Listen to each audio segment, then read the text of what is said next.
السلام عليكم ورحمة الله وبركاته. Affect CC Light Sweep. نفتح برنامج الأفتر أفكت، نختار نيو بروجكت وبعدها نيو كومبوزيشن، نختار هنا نيو سولد ونسوي ضغطتين هنا لإدراج صورة أو أي عنصر. نسحب الصورة تحت للمشروع، بعدها نروح الأفكت بريستس نبحث عن أفكت CC Light Sweep، نسحبها فوق العنصر اللي نطبق عليه. هنا نحدد نقطة بداية اللمعة. للتحريك يفضل ثانية أو ثانيتين عشان ما يملون المشاهدين.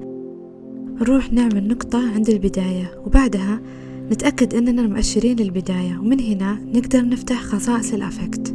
حددنا البداية، نحط نقطة لنهاية التحريك ونغير مكان اللمعة.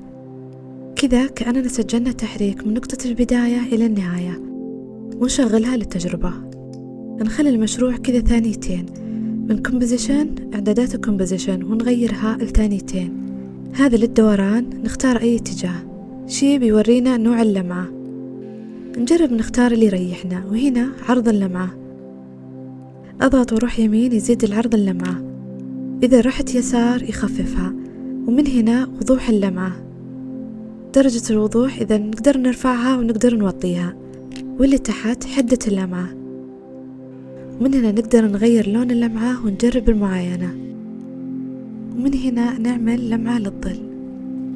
اللمعة نقدر نجربها بأي عنصر سواء كان شكل أو صورة أو كتابة.